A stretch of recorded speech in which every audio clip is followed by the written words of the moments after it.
Ooh, are we rolling right now? Oh, sorry. Yeah. All right.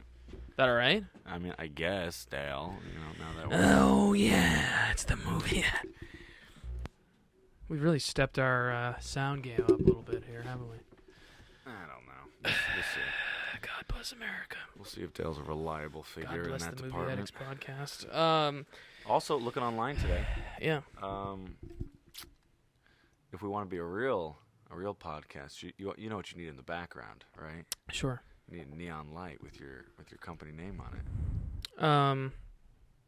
We could pick one up for $600-700. Yeah, I just don't have any money at the moment. Freshly made. You know what I'm saying? Yep. It'll be hand cut just for us. Yeah. And that definitely won't count. The custom thing, the custom will definitely cost less than a generic one. Custom remote. Why would we get a generic one?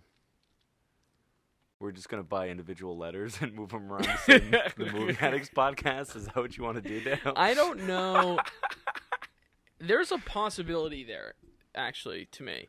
Because imagine if you could find a neon... Oh, God. Go fuck on. you. No, that's cool. Oh, yeah, no, he just has no imagination about it or anything. No, it's fine, Dale. I want to hear about how it's cheaper to buy individual neon light letters with their own power. No, not individual letters. Okay. Let's what's say your you proposal? find movie... Okay. And podcast. And yeah, for sure. Tell me. Go on. Yeah. Imagine if I just was like, what if we just found a vintage thing? It just says podcast. Yeah. What's wrong with that picture of me saying that? Oh, I don't like that. Because there is no such thing. What? There's no vintage podcast. What do you doesn't mean? exist. Podcast has been around since 2002. It's been 20 years, man. Maybe a little later. There's Podcasts no are vintage. probably, I was like, thinking late vintage 2000s. pre-new millennium. Now, okay, ladies and gentlemen, now Dale's talking out of his ass because he's saying like things that should be given, but it's fine. It's fine, Dale. It's all good. I'm talking. There's definitely Some like, of us know what's going on. No, go for it. Why don't Some you of tell us me? don't. Why don't you tell me about vintage iPhones? Why don't you Yeah. tell me about a nice vintage electric car? There is no. That's an I know what you're saying. oxymoron. There is no vintage iPhone.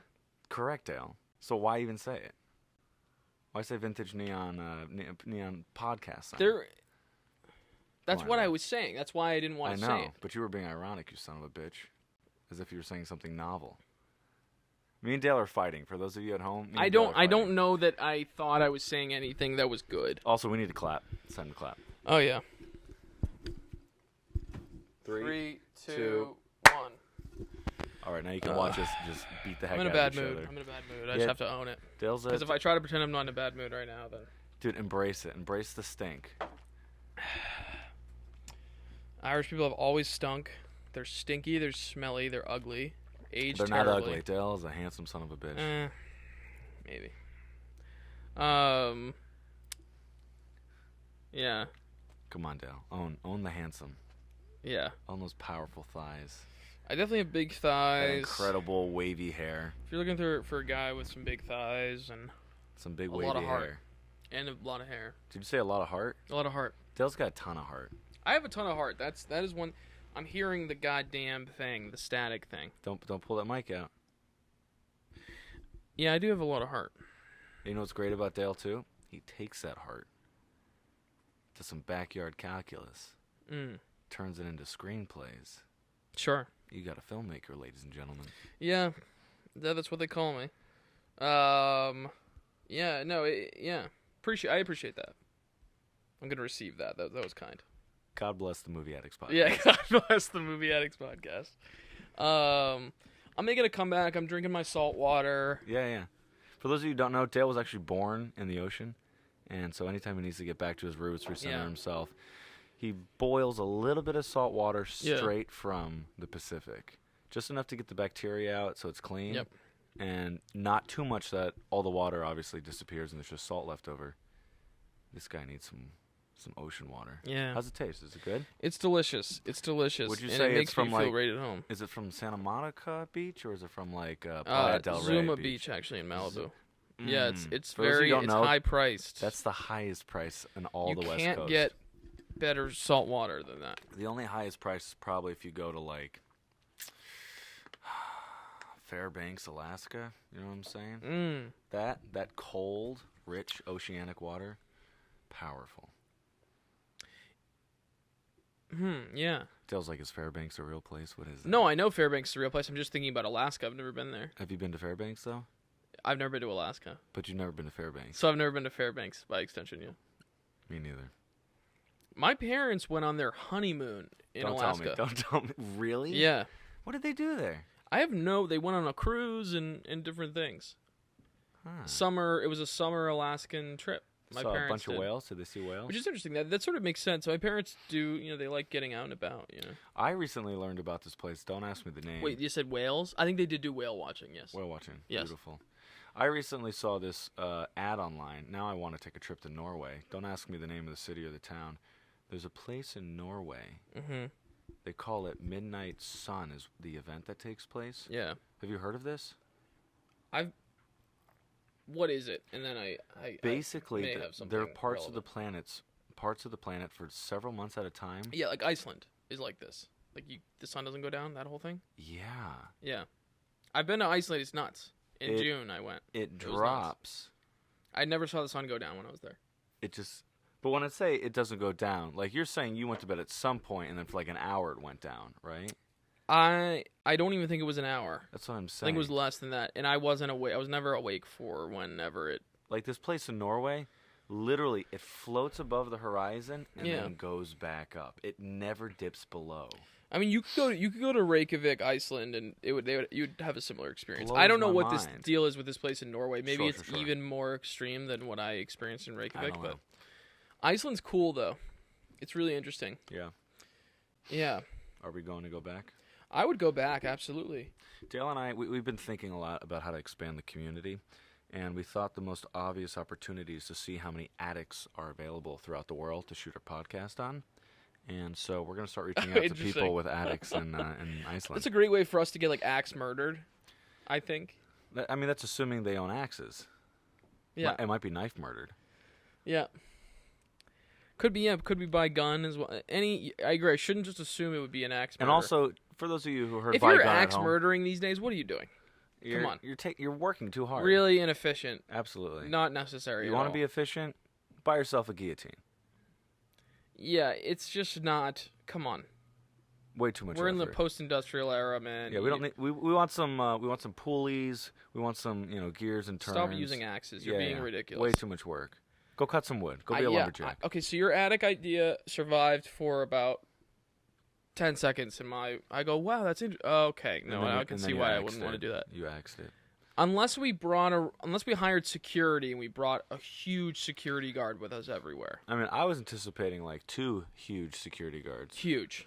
The biggest guys anyone, I'm talking, we should go to Iceland. They have some huge guys. Yeah. Viking ancestry, huge. Bro. We should get some of those guys, and then we can start doing the tour. You know what I mean? That sounds good to me. That's the only way I would feel safe doing it. Speaking of getting axed in the movies, yeah. What a movie we got this week. Smile. OMG. Axed. Well, because different ways. What's axy about it? Different ways for people to get murdered. Yeah. By knife. Were there any axe kills in this film? I don't think No. so. There were lots of creative stuff though. Lots of creative deaths. I wonder if one of the pictures had an axe. No one gets killed. No one in this movie. Hold on. Somebody gets hedge trimmers to the stomach. Head trimmers, yes. Hedge trimmers. In a clip though. They're watching. Yeah, someone gets stabbed in the chest with a knife a couple times. I do want to say up front, this movie doesn't. Should I say my suicide thing? Yeah, go for it. Or is it going to poison the whole conversation? Should I say it later? I mean, here's the thing, ladies and gentlemen. This film gives a specific depiction. Whether you want to say it's cautious or apathetic is up to you. Apathetic is what I got from it. For sure. Surrounding basically suicide, Dale, why don't you go ahead? Yeah, I don't think this movie sensitively handles the topic of suicide at all. I'm not offended by it. I guess I recently lost a family friend to suicide, and so it's a very real thing, and I don't know that this movie ever grounds it in any way. And I think that's tough. I think nowadays it's just tough. It just never. I'm never gonna get fully behind a movie that is gonna like treat that like it's some sort of like spectacle. Yeah, thing that's not fully real, or I don't know. It's hard. That's just hard for me to get behind. Because I've seen horror movies treat it like I really like Ari Aster's stuff because there's this there's kind of a suicide element in Midsummer. Well, not even kind of. There is. It's very gruesome. But I think it's treated in a way where it's real. It's not like some. And I really like that movie. Yeah, for sure. I don't know. I just think there's way. I think you and I talked after this movie about there being.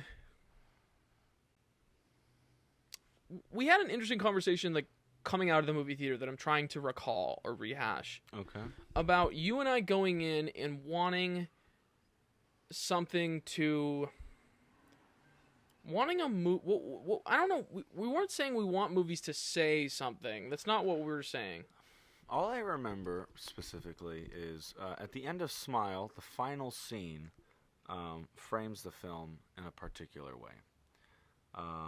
Some could say it's genre subverting. Others could say it's conventional for the genre.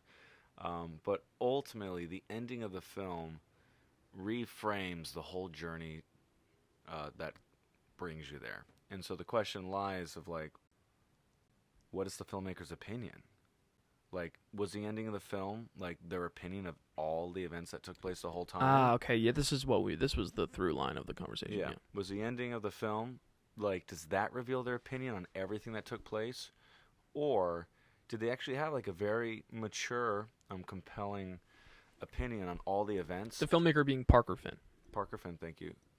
And then they just kind of, like, had a good time, like, just pulling a movie rug at the end. And being like, by the way, all these things are true, and I'm going to punch you in the gut for believing it, you know? I don't know. With that, you want to get the brass tacks? Oh, God. Brass yeah. tacks? Yeah, yeah, that's just like a whole rabbit hole. Thoughts to think about. Me and Dale are going to do our best to give you some... we're going to get you all the facts and metrics on the film. Then we're going to jump into the synopsis, and we're going to try to rip through this one today. So, Smile was released September 30th, so it's been out for... Really? Yeah. Wait a minute, though. That could have been the premiere. I don't think it's been out since then. Hold on. Oh, wait, September 28th, yeah. Yeah, that makes more sense. So, it's been 2 weeks. Oh, wait. Oh, I thought you said September 3rd. September 3rd. No, okay. 30. Yeah. That checks out. September 30th. All right. So it's 2 been weeks. Out, like, less than. You said how much did it make worldwide so far? It has made $90 million worldwide. And the budget, do you recall? Budget is $17 million. Can you believe that, ladies and gentlemen? A horror film at the beginning of October, within 2 weeks of its run, has already multiplied its cost by almost 5. We don't know the marketing on this budget, but I will say it's Paramount. So because it's a studio, they could have just factored this in. Also, the cool thing about Paramount is they actually did, which I think is really cool, they did some guerrilla marketing for this. Do you recall one of their campaigns? Yeah, I mean they did one at like MLB baseball games. That's right. That I know of, yeah. The film, for those of you who haven't heard of Smile yet at home, a lot of it revolves around this very uncomfortable, uncanny smile. A smile that, unlike the film, I think it's Truth or Dare, that came out like a year or two ago. I didn't see it. But. Yeah, unlike the film Truth or Dare, where it's like kind of a weird, freaky, CGI'd smile, these are real people smiling, but in like an uncomfortable, uncanny sense. And the victims of whatever evil is hiding in the shadows. These victims are possessed by this smile, and basically behind a couple MLB games, Paramount hired actors to stare at the camera from behind the home plate. Yeah, I find it interesting. I don't know what the relationship between the movie and baseball is. Lots of eyes, that's all. You have to think there's a broader strategy to it being a baseball game specifically. I really don't think so. Like, obviously, there's a lot of money that goes into advertising, and yes, they probably did their homework in the boardroom and stuff. But what I'm getting at is, if they just wanted to think of, all right, it's the fall time, we could choose between college football, regular football, baseball, whatever. Baseball, there's just more time to put the camera on. Well, there's a static shot consistently. Yeah, you're right. Yeah, NFL's not going to have a static view behind them. That's what I'm saying. Yeah. So they can get away. Also, like, I'm sure the MLB is more than happy to be like, yeah, we'll take your money. The reality is, like, I think, again, this was guerrilla marketing, so I don't think they paid for this. I think it was snuck in there. They probably had to get this cleared. I mean, there's no way. You don't think so? Because then they're running the risk of the actors getting escorted out by security and all these things that they don't necessarily want to happen. Yeah, I mean, dude, Paramount, they're clearing. Yeah, they're clearing all that stuff for sure. Okay. So who's the film by? Written and directed by Parker Finn.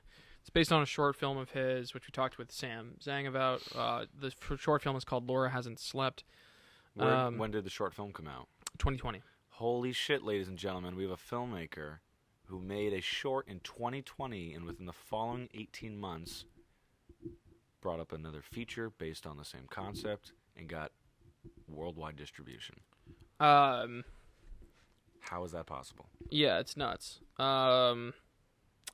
Produced by... You're kidding. What the fuck is this? Produced by Marty Bowen, Wick Godfrey, Isaac Klausner, and Robert Salerno. It's starring Sosie Bacon, who's, I believe, Kevin Bacon's daughter. Jesse T. Usher, Kyle Gallner, Caitlin Stacey, Cal Penn, and Rob Morgan. Shot by Charlie Saroff, edited by Elliot Greenberg. Music by Cristobal Tapia de Veer. I did like the score in this. Production companies, Paramount Players and Temple Hill Entertainment, distributed by Paramount Pictures. So it was, so it had a release at Fantastic Fest, I don't know what that is, on September 22nd. That must be a horror film. Yeah, September 30th, 2022 was the official release date. As we said, running time is 115 minutes. Pretty quick. Yeah. And, almost 90 mil at the box office off of a... reportedly a $17 million budget. Yeah, I mean, based off like where do we want to leapfrog from from those specs? Where do we want to? Any standout performances? I think, yeah, I mean, I think Sosie Bacon is she's good. I think she's good. Is it Sosie or Sosie? Sosie. Sosie? Has a Z in it, right? Kaiser Sosie. Interesting. Kaiser.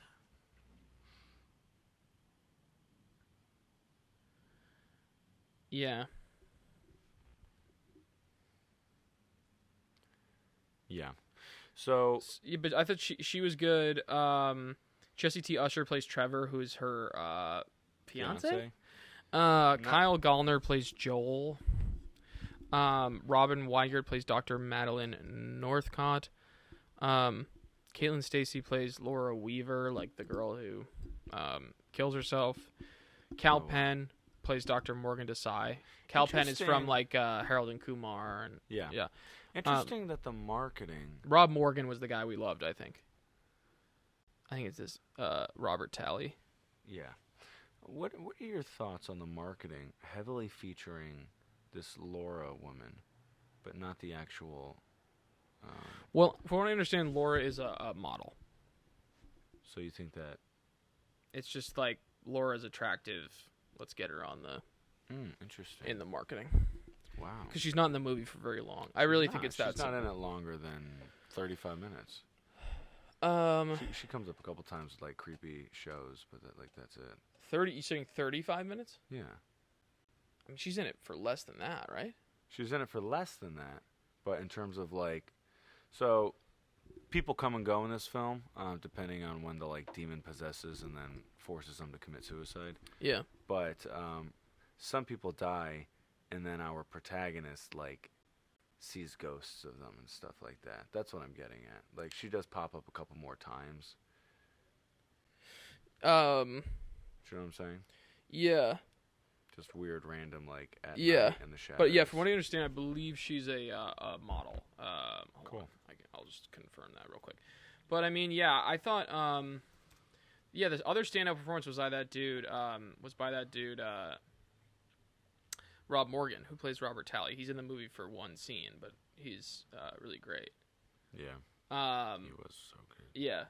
So, I mean, where do we begin on this? Do you want to literally start out? Hold on, I gotta look. I want to confirm that. Caitlin Stacey. Hold on. How are we doing on time, by the way? Did Sam text us or anything? No, we're good. Okay.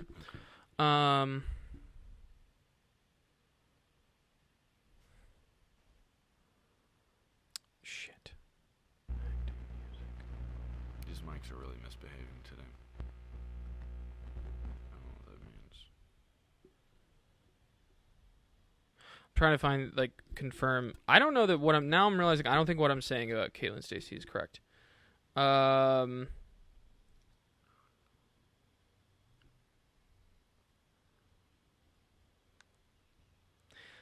I just swear I saw, like, she was tagged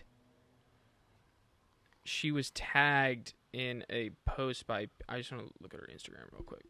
She was tagged in a post by Paramount, but, like, I agree, it's sort of interesting. She is on all the marketing, right? She is. All the posters and, yeah, so, okay, this is why I thought she was a model. Caitlin's, like, if you go to her Instagram, has herself labeled as a fitness model. Got it. Just that was my reason for thinking that. But she's acted in a bunch of other things. She's from Australia. Okay. She's known. It says on Wikipedia, she's known for her role as Rachel Kinski in Neighbors, which I believe is the movie with like Zac Efron and Seth Rogen. Yeah. Yeah. Interesting. Yeah. Anyway, but yeah, it is notable. She's like on all the. She's even on the poster that I'm looking at right now, like smiling through the right. Yeah, that's the classic one. That's yeah. Her. Through the body bag. Yeah, I mean, there's any number of reasons why like she might be on all the marketing materials, the press materials. You know they don't really explain. Thinking on it right now. Yeah. The demon kind of wears the victim. Yes. But then where does the demon go after the victim dies? Plot hole.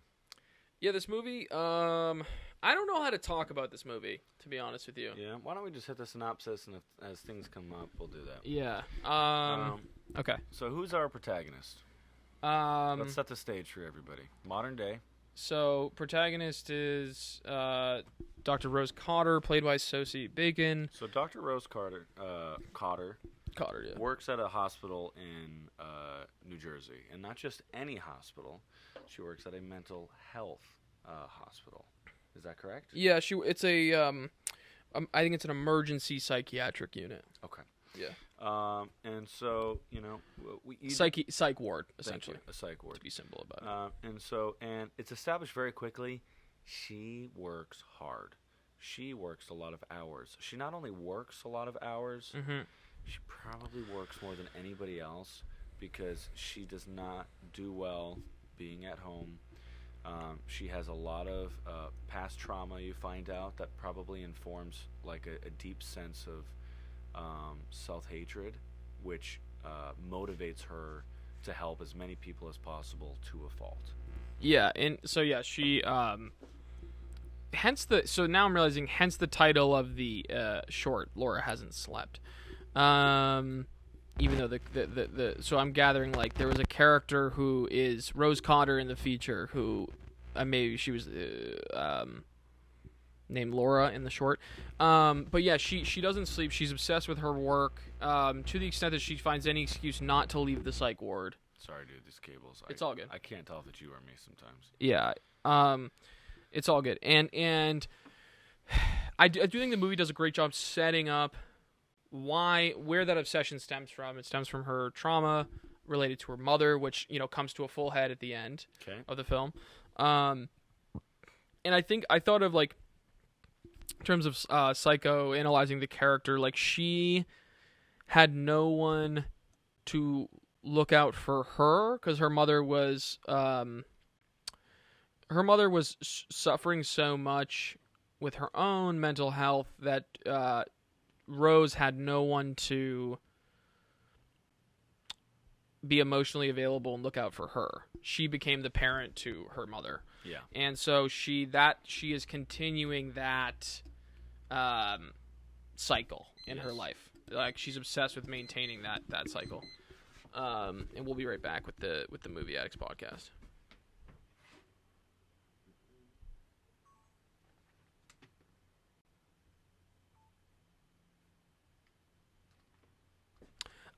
She's obsessed with maintaining that cycle, and so she's really almost like it's almost as if she's trapped in this. It's almost as if she's trapped in this psych ward. I know this fucking thing.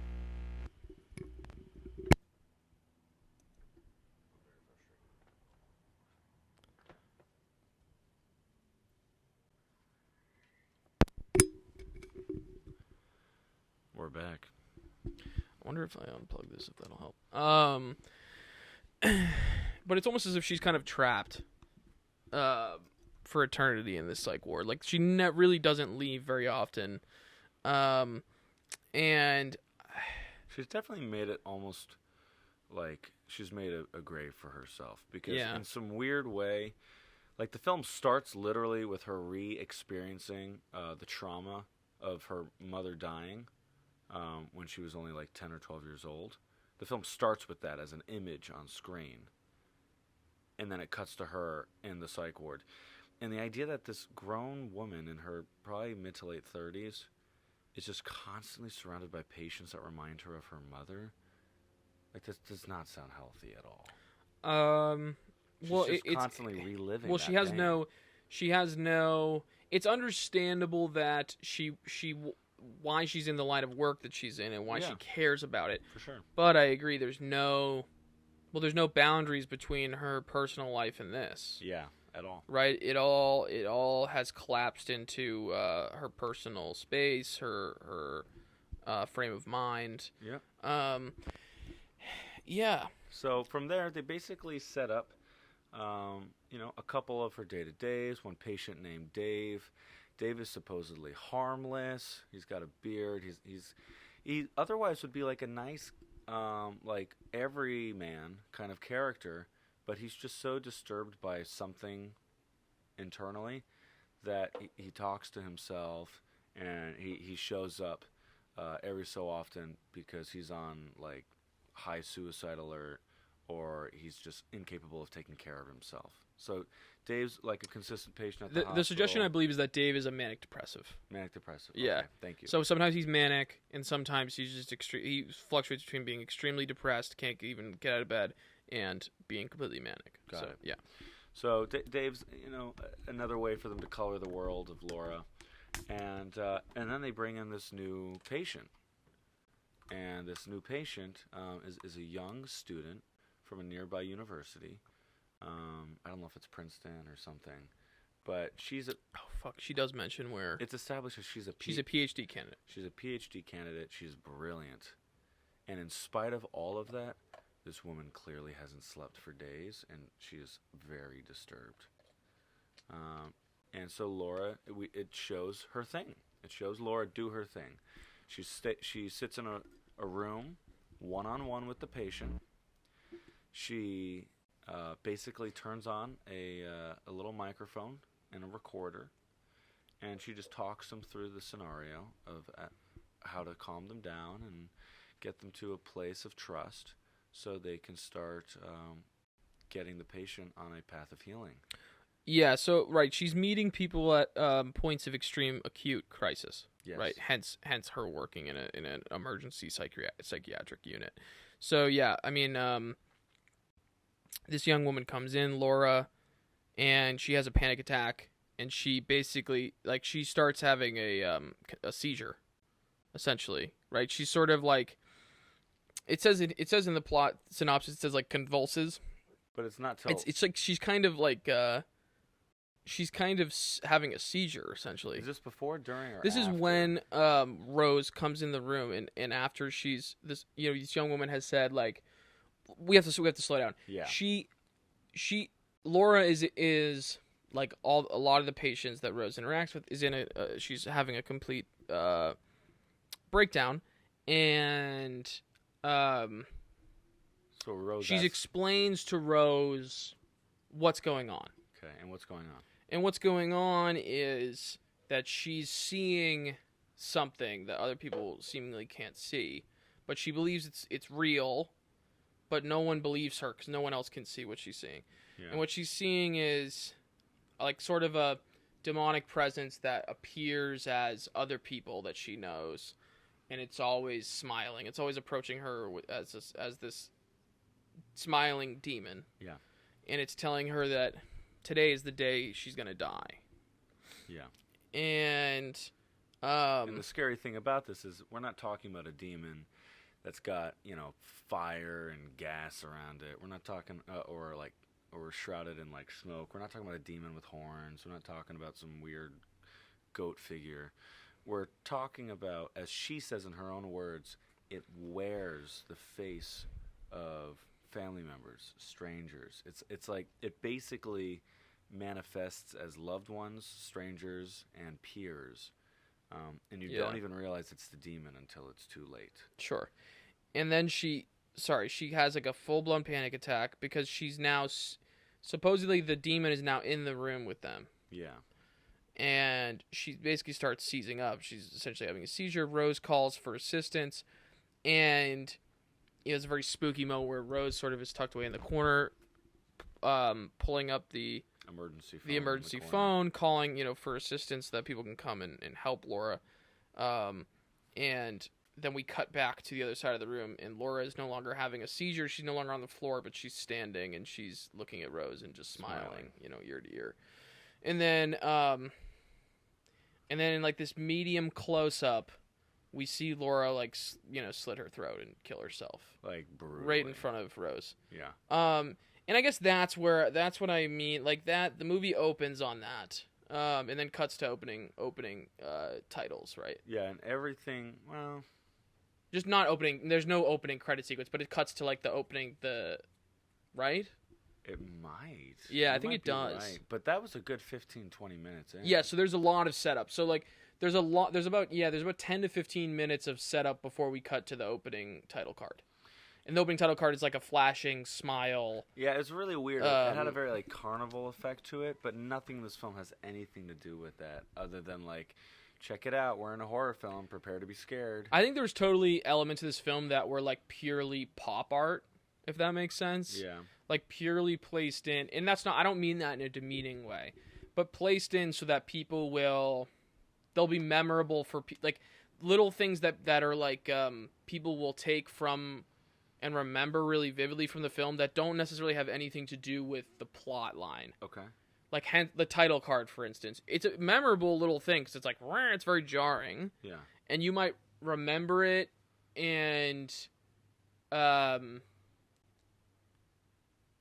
that's something you might take with you after you leave the theater that has nothing to do with the substance of the film. Does that make sense? Like it's very like pop art shit. There's some very pop art kind of shit laced in here. Okay. Stuff that people, it's social media worthy maybe, but not relevant to what's happening necessarily in the film. Okay. Does that make sense? Sure. That's my like little theory on that. I don't know if that's going to hold up, but I will say in regards to at the very least Exhibit A, the title, it feels like a choice. It's bubblegum shit. Yeah, bubblegum. Exactly.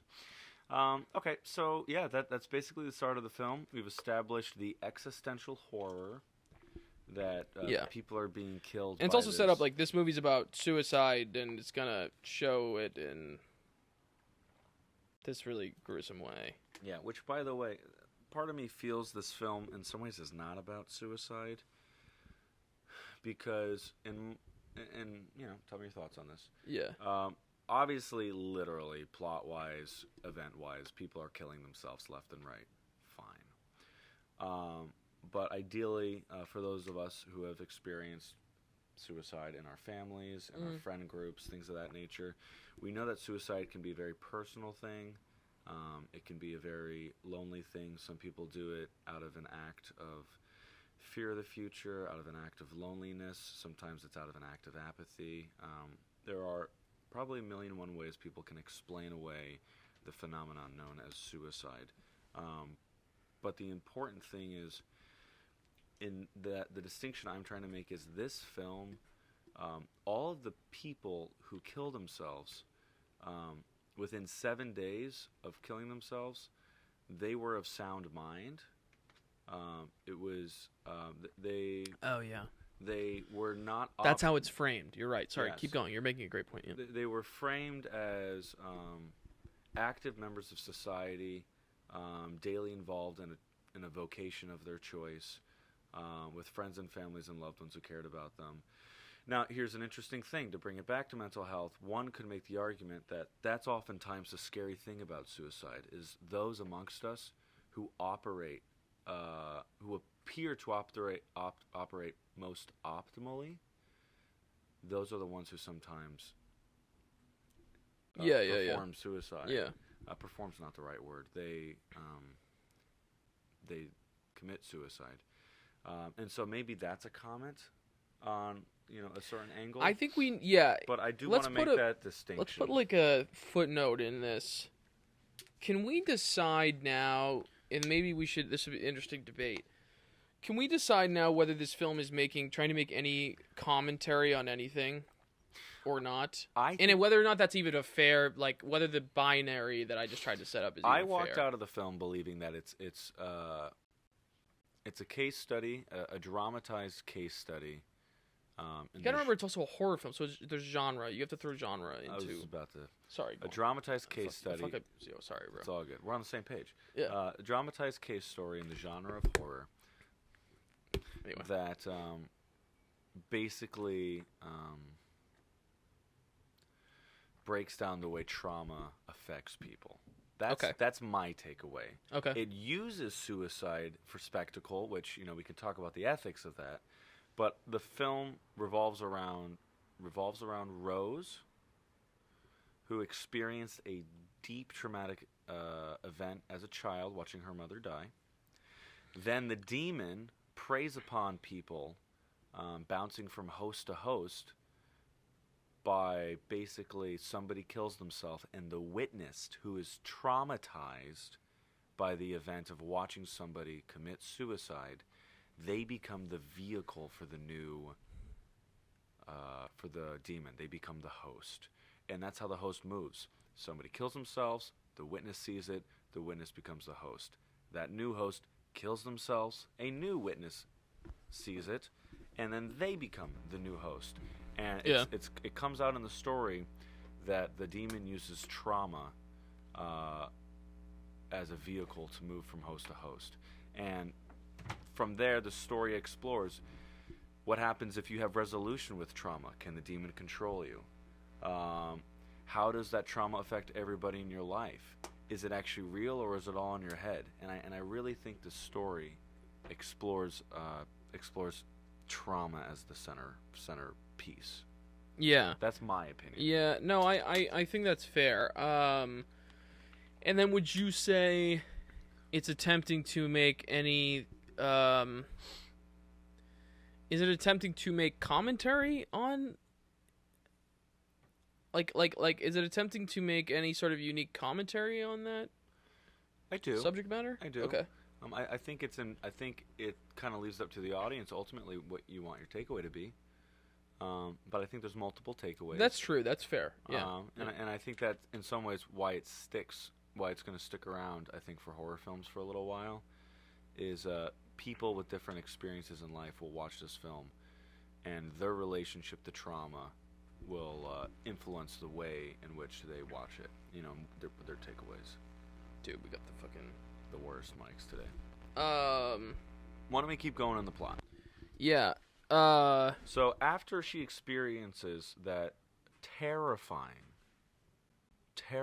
suicide of this poor PhD student, Basically, the horror begins for her. I'm telling you, everything in this film is conspiring to make your skin crawl. Yeah. And so she starts seeing visions of this Laura girl around her house in the shadows. Yeah. She starts hearing Which, by the way, I think the stuff in the house is some of the scariest stuff, in my opinion. It definitely has the most amount of tension. Tense. It's If you want to compare, like, jump scares versus tension... tension release cycle, I would definitely say inside the house. There's one really good jump scare in the house, too. Ooh, yeah. A few. There's a few. Yes. But yeah, she has visions of Laura in the dark. Laura dead, by the way, not Laura alive, which is icky and gross. There's visions of hearing her mother's voice. Yeah. And as all of these things are, like, scaring the bejeebers out of this poor woman, Rose comes to work exhausted. And what's the name of the main doctor again? The actor? Hold on. Who's in hold on. 3. Cal Penn. 2. Dr. Morgan Desai. There we go. So what the fuck? Dr. Cal Penn kills it as Dr. Morgan Desai. Basically, Dr. Morgan is either an administrative doctor who kind of, runs that ward, constantly dealing with people on the board, has to balance budgets, gives Rose a hard time about, like, he's constantly towing a line between logistics and finances, clearly, of the unit, and also he's a doctor himself, so he understands the responsibilities that Rose is shouldering. So, in regards to logistics and things of that nature, he's like, Rose, you work too hard. Go home. You clearly need to take time for yourself. Yeah. And it's not just him. He's emphasizing that to her from the get-go. Yeah. Yes. And to be clear, he's not just doing that as, like, balancing a budget sheet. He's doing that because he knows that Rose just experienced something traumatic. She watched one of her patients just straight up mutilate her own body in a life-ending manner. Yes, and it happened right in front of Rose. Like, Rose watches it. Rose was standing, like, 15 feet away from her. So it's like, that's interesting. That sort of medium close-up where we watch Laura, kill herself is really, it's supposed to sort of be maybe from Rose's POV, maybe? Yeah, some kind of POV there. Roughly. Yeah. It's also meant to be, I think it's clearly a shot that's set up for the audience's enjoyment is not the right word. For the audience's engagement, I suppose. We'll go with that. Yeah. So basically, she goes home for the week, and that's where she's kind of, like, doomed. But she's put on mandated. It's a mandated, like, leave, paid leave. You're right. It's a paid leave for a week. So now it's kind of weird because we can move into the different forces in her life that she's been ignoring. It's important, by the week timeline is important, which comes back later. Right. Anyway. And this comes back to, like, trauma. Like, how do we handle relationships in our lives when we haven't resolved the personal trauma? Which brings up, of course, a whole conversation about, are traumas things that we are responsible for? Are traumas things that we should be working out on our own or with a therapist or a doctor? Is it something we should rely on our families? Is that too much burden of a bearing to put on our families? But regardless, I will go out on a limb and say that Rose has been, in many ways, not only ignoring this deep personal trauma of what happened to her mother as a child, but she worked so hard that she has now ended up ignoring the relationship with her fiance. Yes. The relationship with her ex-husband. Yes. The relationship with her sister and her family. And so now all of that comes to a head during this mandated leave. Yeah. And the trauma and now her as a host to the demon, all of that is being manifest. Well, the last thing Rose wants is to stop working. You know, for her, the work is an escape from her own trauma. Absolutely. She can focus on other people's trauma, and therefore she doesn't have to focus on her own. Yeah. And so it's like she's thrust into, and Dr. Desai has good intentions, but he doesn't know he's plunging her into what she's considering a nightmare. Right. Of, like, now I have to hang out at my house. And her fiance, works too. Yes. So her fiance's out working. She's home which, by the way, I all thought was day. a great I thought that was a great choice. That he's also like clearly. I thought that the fiance is what's his name? The character's name. Jesse. Yeah, Jesse. Trevor is the character's name. Oh, okay. Trevor is a pretty well-drawn character in a way that I think works really well for the core story, where he's like totally this like straight and narrow kind of work hard, like guy who he's a high earner. He's like he doesn't think the way he and Rose are complete foils to each other. He doesn't think or approach life the way she does. Because she works in a job that she's really passionate about, and that you get no evidence. He really, like, the guy works so that he can drive a nice car and have a nice suit and all these things, right? Like, there's no evidence that he, she criticizes him later on for being such a guy who is so insistent on being on the straight and narrow. Yeah. Like, she criticizes him for that later on. I don't know. I don't want to sidetrack, but I think he's a well-drawn character as a foil for Rose in her worldview, in my opinion. Because he's so removed from it. He's so removed from... He seems like he's just kind of a well-adjusted guy. Yeah. Like, successful guy. Like, it doesn't really seem like he's not crazy. Not that you could just reduce that character to, like, be 2 dimensions, but, like, he really is. He's just kind of a well-adjusted... guy. He seems like he's overall, when things are going well, or she criticizes him later when things aren't going well, that he's not a great romantic partner, but he seems like he's a good romantic partner. I will go out on a limb. All these things. I will go out on a limb, and on the one hand, Dale's pointing out like a very necessary thing for the story is that we do need a kind of foil to Rose, which at first viewing appears to be an ally to her. But we find out there's a dangerous superficial nature to it that when... Yes. When you pull the rug out a little bit, he's not really down for... He just doesn't want... Hard times. Yes, he doesn't. Which is also a necessary foil to her ex-husband, who wanted to be there for her always. And they don't explain what... Joel, her ex-husband. They don't explain what caused their breakup, but I'm willing to bet it's because she was a workaholic and because he was a workaholic. And thoughts? I just remember him, like, assuming he's on too many cases and she's on too many... She says something later that is an attempt to explain why she left him. Oh, the suggestion is also that she really left him. He wanted her to stay. Yeah. I assume it's because she was too afraid of getting close to him or something like that. Which is weird because they're married already, so I don't know. Yeah.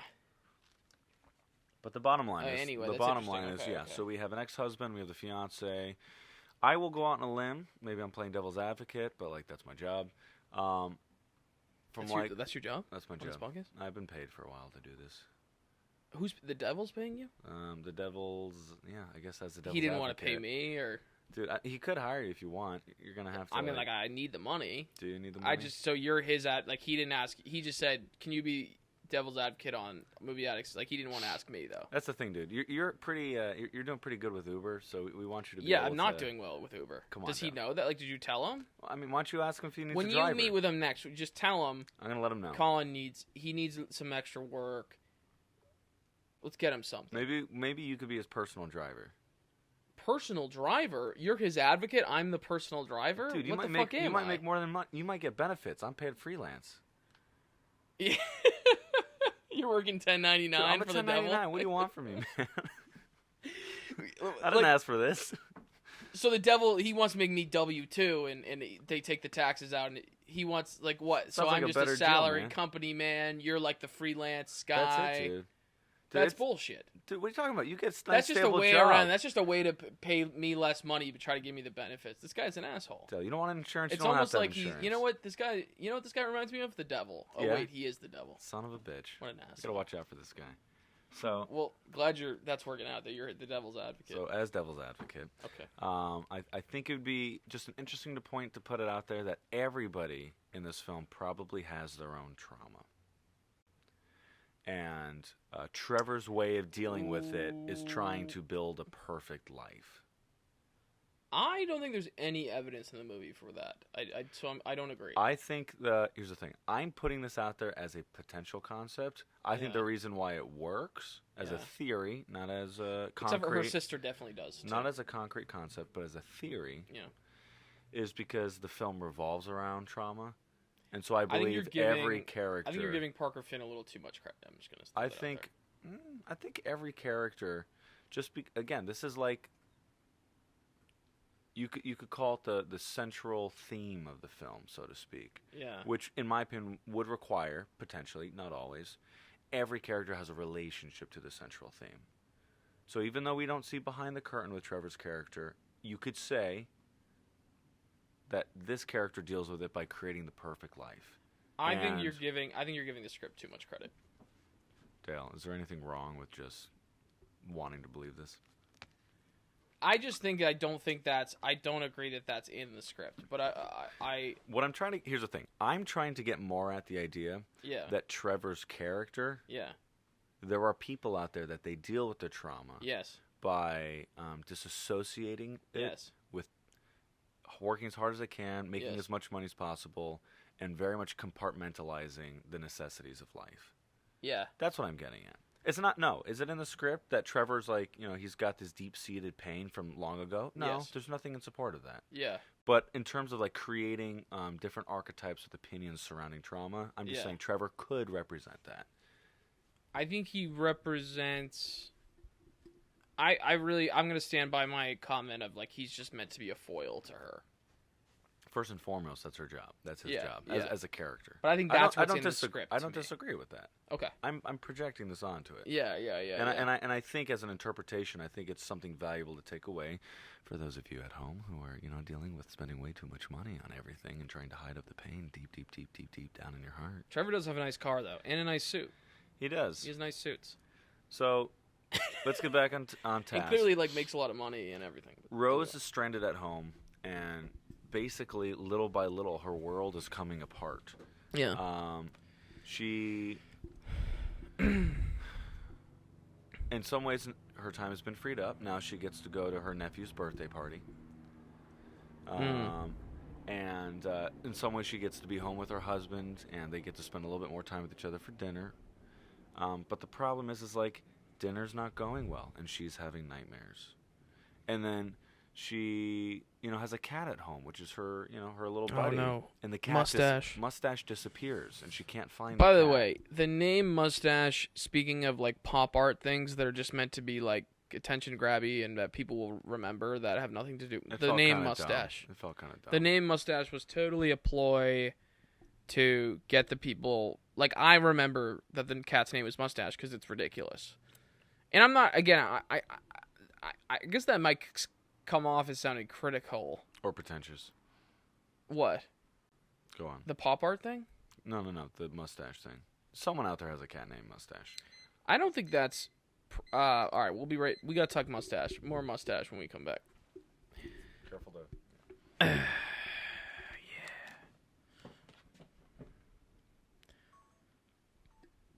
And we're back with the Movie Addicts podcast.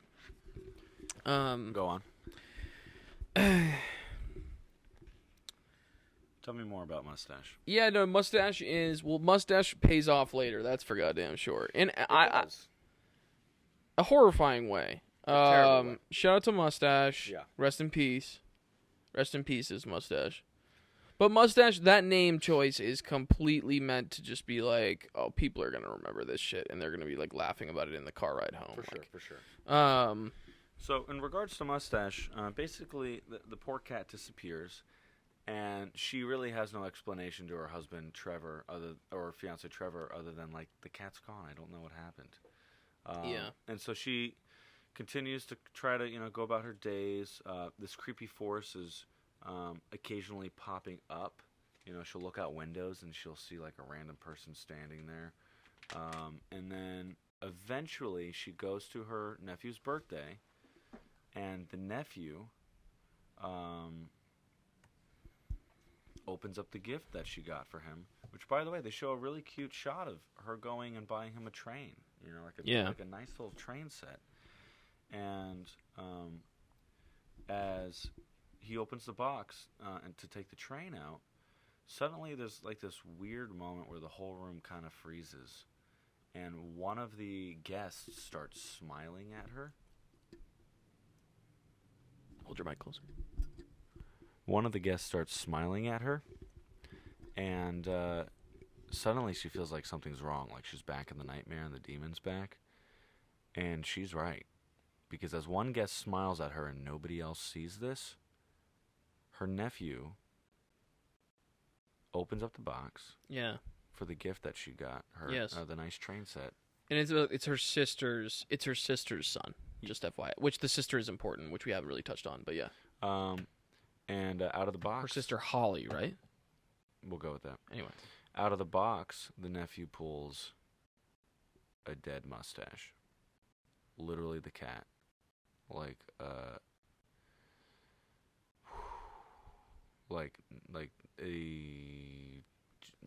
Just a bag of fur, basically. Oh my goodness. Brutal. Like this poor... At a kid's birthday party, it's a whole scene. Like, and the thing is, it's not a nightmare or a vision.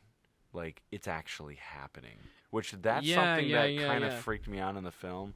Because the movie was spending a lot of time, like, is this real? Is this not real? Is this just a vision? Is she asleep? And, like, that was real. And that was really frustrating to me. Yeah. That the demon was able I'm, like, all over. Go on. It kind of frustrated me that the demon was able to manifest in such a crude manner. Yeah. That, like, just destroyed everybody's life instantly. The little boy opened up a box and there's a dead cat inside. So it's an interesting thing about this movie is the blending of, and this is a classic thing in horror films, the blending of reality and it's something people expect from horror films. The blending of reality and fantasy. Yeah. And fantasy is sort of a misleading term in this context, but maybe that's a fair way to put it. The blending of reality and the absence of it, I suppose. Maybe let's put it that way as like a better binary. Okay. Because I agree with you. One of the things that makes this film scary, I would say, especially for everything leading up to like the last like 15 minutes. This film is really grounded in how the absence of reality, or what exists outside of reality, is infiltrating reality, and it has real consequences, right? So the demon has like real life consequences on the birthday party. It really comes to a head there. It has real life consequences on how she's perceived by other people in the reality of the nephew's birthday party. Right. Like, it has real life social consequences for her, because people are like, holy shit, this woman's a lunatic. Yeah. She's crazy. She put a dead cat in her nephew's... She gave her nephew a dead cat for his birthday. What the fuck's going on? We need to stay as far away from her as possible. It has real life human socialization consequences. Do you know what I'm saying? Yeah. And at the end, the last 15 minutes of the movie, which we'll get to, really veer away from that. Right? The last 15 minutes of the movie veer hardcore away from reality. But what's weird is, like... Until the very, very end. Until, like, the last minute. And then reality comes back. But not only that, it's like the reality is there's a distortion of reality in the last... you know what I'm talking about, right? I do. You can't... Like, even then, like, the things that are supposedly fiction or visions, like, you can't... maybe they did actually happen. And that's how much power the demon has. I just mean that it becomes... The last 15 minutes becomes so, like, cerebral and surreal, and the last 15 minutes go, like, full-blown effects horror, too. For sure. Which takes the movie in a completely different direction than it's been heading. Yeah. The movie really rides... The scariness of it rides on for the first... It's an hour, 55 minutes. So let's call it the first hour and 30 minutes, because we'll leave 10 minutes for end credits. The first hour and 30 minutes, the first 90 minutes of the movie, ride on jump scares. Oh. It rides on how are we going to scare the shit out of the audience? And we watched it with a pretty full theater. It was fun to watch, right? Yeah. So, what I can't criticize necessarily is this movie as like a theatrical experience, watching it with an audience, because I enjoyed that aspect of it. Yeah. I don't know how you felt about that. It was a good time. But the first 90 minutes are really riding on how can we scare the shit out of the audience.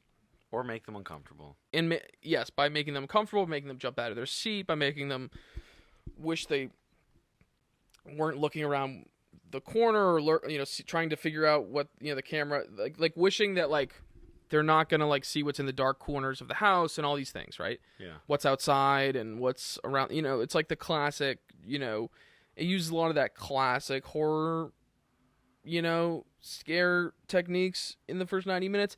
Then the last 15 go almost more in like a, I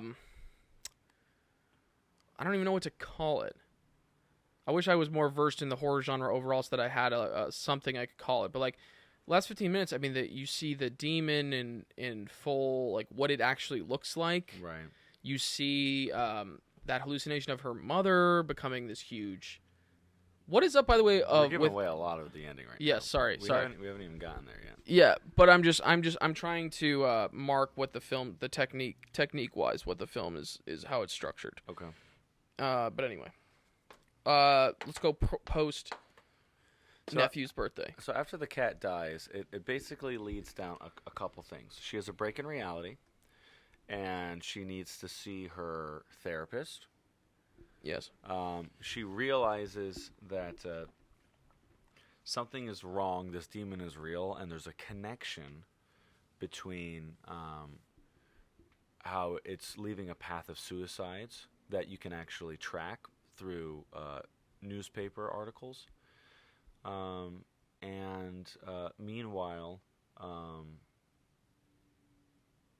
it also kind of leaves a little bit of devastation in her family relationships. So regarding the doctor, she sees her therapist, and the therapist kind of like... Dr. Northcott? Yeah, Dr. Northcott, who's pretty great. I like her a lot in the film. Very good actor. One of the better actors in the movie, I would say. Yeah, she's a solid representation of Let's give her a shout out. Robin Weigert.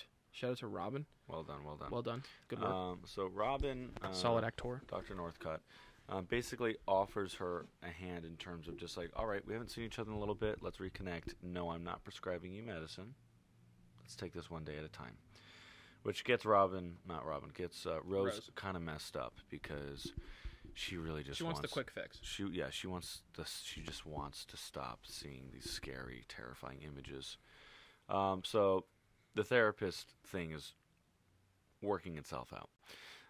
Then, after seeing the connection in the newspaper articles, she goes to the wife of one of the recently deceased victims, who used to be, by the way, the professor of the PhD student, or something like that. Mm-hmm. So this professor from the university also killed himself, and the wife brings Rose upstairs, thinks she's a journalist, shows her all of these terrifying things that the husband was drawing because he was an artist. And so now we get a foray into, or we get like a little peek into the way the demon affects other people's minds and how other people interpret them. And so this witness by the name of Gabriel, he basically experienced an extreme horror as well before he died. And, but, Rose basically reveals that she's not actually a journalist. She gets kicked out of the house, but with her newfound information, now she really needs to uncover, is there a string of suicides that are connected, and is she really the next victim? Yeah. So she goes to her ex-husband, who's a cop. Joel is the one kind of helping her with uncover the truth of what's going on. And so Joel pulls a couple strings, and basically the two of them sit down on a couch using a police computer and access to, I guess, state database and evidence, and they uncover the grisly and grim truth that all victims, they don't live longer than 7 days. Yes. Hence the week timeline becoming really important. Yeah. So out of 20 people who committed suicide, and who were victims within the string of attacks, or they're not attacks, but they're definitely like traumatic suicides for witnesses and all that. Out of 20 of them, only one survived. Yeah. And so she needed to talk to the survivor and try to understand how did they survive. And so that kind of leads us to the next plot point, in which we find out that what's the name of the actor? If you have time to pull it up. Tally. Tally. Hold on. Rob Morgan plays Robert Tally. So Rob Morgan crushed it. This guy isn't on screen for more than 8 minutes. But he's electric. Yeah. And so he busts. She busts. Because you believe that he. I just fully believed him as the character. I never had any. Yeah. I didn't even have to like buy in because he's bought in as an actor. Yep. And he's it's all there. In the performance. All she knows is that this guy's in jail for killing somebody. Yes. That's all she knows. This guy straight up murdered somebody. Yes. Specifically in front of another person, and we don't know why. Mm-hmm. And so Joel is willing to drive Rose, ex-husband, and Rose, the doctor, ex-wife, teaming up together to go to the nearby prison that he is being kept at. Yeah. And so Rob Morgan's character basically explains to Rose, after asking Joel to leave the room because he doesn't think anyone's going to believe him, he found out after some research. You think that's why he's asking? That's why he's asking Joel to leave the room? Yeah, for sure. Okay, got it. Yeah. He doesn't trust cops, I'm sure. Yes, he's had enough experience with them. Right, right. So he finds out after doing some research that this demon is not local to New Jersey. It's been around the world. It's even been in Brazil. Yeah. And through his experience, he found out that the demon will change hosts after there's a witness to a traumatic murder. Typically, 99% of the time, the murder involves the suicide of the host. But Rob Morgan's character was so desperate to escape that instead of committing suicide, he killed another person in front of a witness. He's maybe I can beat this demon by brutally murdering somebody. And he was right. Like he was right. He escaped. Right. But now he's in prison. Yes. Yeah. So his life is destroyed, which goes back to my opinion about the theme. It's super uplifting. I mean, I love that he killed the guy and then he's in prison. You know what I mean? Well, this is what I'm getting at in terms of like.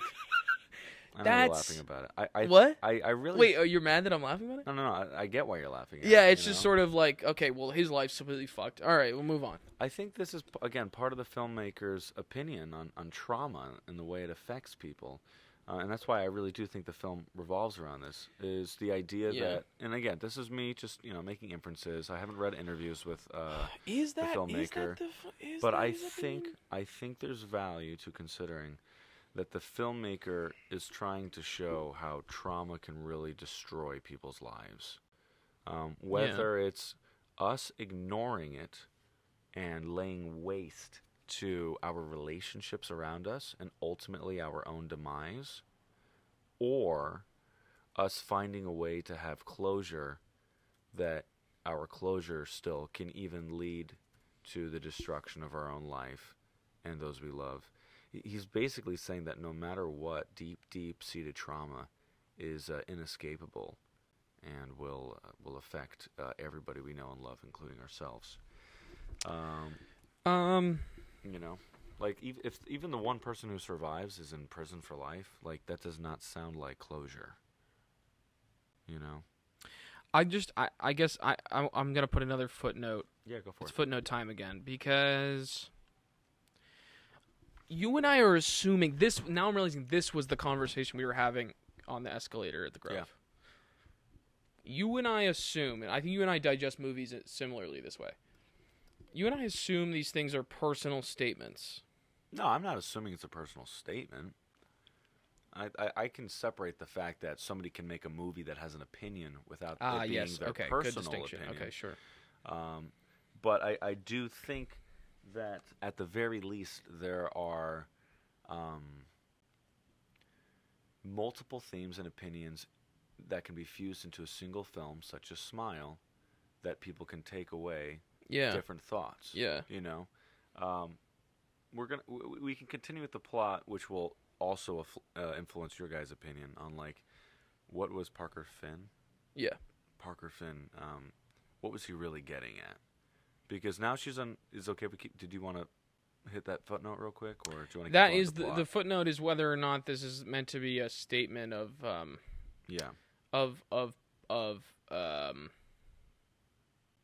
statement of I'm sorry. Like worldview. Yes. Sorry. Yes. I don't know why that was eluding me. Yeah, that's fine. Yeah. So like, is the film like a thesis of the filmmaker's worldview on trauma and suicide? Is it literally just a vehicle to make money? Maybe both. There's just something. Yeah. So that said, she meets this guy in prison, finds out that there is a way to escape the demon, and just as she's finding out, she blurts out accidentally, "Well, maybe I can do that." And the poor prisoner puts it together. "You've seen the demon?" And this guy starts shrieking in fear. Well, because he thinks she's going to transfer it to him. Right, exactly. Yeah, because worst case scenario. Right, from his point of view, he's like, she's about to kill herself in front of me, and then I'm going to have the demon again. Yes. So, and thank God that's not what happened. Or she could try to kill him in front of the cop. Or she could kill somebody else and make him witness that as well. But whatever it is. This movie loves just yeah. Yeah. I can't wait for like the 10th one of these. It's next level like sophisticated murder in the sense that like we're not just gonna kill somebody in front of you and make it Final Destination to have fun. Yeah. We're gonna put like deep-seated existential horror around this. Like someone's gonna die brutally, and this is real life, by the way. Like you're not watching a movie about like a crazy, unbelievable thing. You're watching a movie about like real people and like a very uncomfortable real world, you know? Yeah. I feel like some of the stuff in here is just set up for other movies. Totally. Like the Brazil thing, that's going to be its own movie. Yeah, I believe it. We might even find out like in terms of like spectacle creep. Like, this is going to be Paramount's new franchise. I think so. And horror franchise. I was going to say with spectacle creep, there could be a whole race of these demons. Like, you think one film with only one demon is where they're going to stop? There's going to be a whole group of people against a whole group of demons. And do they outsmart them? Do they not? I don't know. You know? That'll be like 6-7 years from now, maybe longer. But, okay, so she basically figures out how to beat the demon. Maybe if I kill somebody brutally in front of somebody else, that will set me free. And so she hatches a plot. She drives to the hospital, even though the week is not up and her mandate is still going on. And she thinks, who can I kill? Yes. And she walks into the hospital. She kills Carl. I keep calling him Dave. Yeah, you kept calling him Dave. His name's Carl. Weird. Manic depressive guy. So she finds Carl, poor Carl, with his cute little beard and his sad puppy eyes. The guy starts talking to himself, and he's just so innocent. And she basically pushes him into a corner. And Dr. What's the name of the doctor? Morgan? Which is Desai. Calpen, yep. Yeah. So Dr. Calpen Desai. Dr. Calpen Desai, yeah. Yeah, definitely name of the character. He's going to be in the Brazilian spin-off, for sure. He's going to crush it. Different character, though. He's not going to be... Yeah. Or maybe Dr. Desai's on the lam in Brazil. Yeah. He commits medical malpractice. Bring him back. He's on the lam. He's thinking, oh, you know what, though? I hated living in Newark. Anyway... I'm gonna escape. By the way, this movie is a cautionary tale about living in Newark. This is how you're gonna end up. If you live in Newark, New Jersey for too long, Sopranos wasn't enough, then as if The Sopranos wasn't depressing enough. I agree. Like if you didn't want to kill yourself after watching The Sopranos, you're gonna want stuff after this movie. For sure. Because if you live in Newark, this movie is not looking flatteringly upon at all the existence of. There's really Newark is like even the shots, the transitional shots of Newark is where people go to cameras literally upside down. rotating, crazy Inception shots that make you want sick vertically. to your stomach. By the way, Parker Finn didn't do that first. Ari Aster did that shit first. Cool. Ari Aster did the inverted, I don't know what you call a 360 degree invert. It's a 180. 180. What? Sorry, fuck you. Got you, man. I'm tired, all right? Got him. But no, Ari Aster did that first in Midsummer, so we're getting close to the end of the plot. You didn't do it first. We're getting close. Yeah. We're going to wrap this up in the next 35 minutes. Ladies and gentlemen, 35 minutes or bust. But anyway, Dr. Desai might be on the lam in the Brazilian spinoff because he realized he needed to get out of this country, out of Newark. After why? Because Rose takes out a kitchen knife, stabs the shit out of Carl. Oh man, on camera they're just having so much fun with these bloody murders. And there's sort of an absurd. It becomes an absurd staged thing where she's stabbed, and then Dr. Desai's like, "Holy shit!" And she's like, literally that's what it became. But you know what's scary? Which, by the way, Ari Aster also did it first. I'm sorry. What's scary Parker, about your it, in work my is opinion, derivative. Okay. What's scary about it, in my opinion, is there is something absurd yet real about the idea of inserting a knife into another human being. Because most of us who hear about that in the news could never imagine actually watching it, let alone doing it. And the idea of seeing someone on screen without spectacle, without hidden camera angles, without anything left to the imagination, the knife literally going in and out of his chest. I don't know how they did it practically, but it's very well done. I liked it. She commits this gruesome murder of just sliding the knife in and out of poor Carl's chest. And just as Carl's gagging with blood coming out of his mouth and Kalpen is screaming, suddenly the gagging for blood turns to laughter. And Carl isn't dying, he's laughing. And then she realizes that she's still in the car. She's sleeping, taking a nap. Yeah, and the demon is still. But Dr. Desai's coming up to the window. Knock, knock, knock. And she gets scared shitless because she's like, "Oh my goodness, I'm not going to escape this demon, and this demon literally could make me commit suicide right now in front of Dr. Kalpen." And then she decides. Then he's going to have to definitely flee to Brazil early. For sure. And if we're trying to if we want him he's to like, have I gotta get to Brazil so we can shoot the spin-off. I was gonna say we need to get him a multi-pick deal. We can't kill him off in this film. Yeah. So she's like, all right, if we don't want to kill him off right now, I need to drive away, and that's what she does. She literally drives away. Why? Because her new logic is, all right, well, I'm definitely not gonna kill somebody. I don't have the strength to do that. That's horrifying, and I'm a doctor, and I'm not gonna do that. She chooses instead isolate myself. If nobody's near me, and she calls Joel to explain her new what theory. she's doing. Yeah. So she drives out to the middle of the woods of Pennsylvania to get away from everybody. If nobody can witness me murdering anybody, if nobody's nearby for me to kill myself in front of, that isolation will prevent the demon from affecting anybody else. By the way, I just want to point out something I want to put a pin in something that's specific to genre. Okay. Like that is specific to the horror and the thriller genres. The idea of having to speak out loud, the schemes, the plot, the plotting, the background plotting of what's happening. Oh, interesting. It's just such a specific thing to the genre. I mean, I'm thinking in Nope too. Keke Palmer or Daniel Kaluuya calling Keke Palmer and being like, the ship is not actually a ship. Like that's a moment that's specific to the thriller horror genre. It feels, where it's like you have to have characters sort of voicing new things that the audience new theories that the audience knew exactly. Yeah. Like you do need these moments of exposition so that people know what the fuck is going on. Right.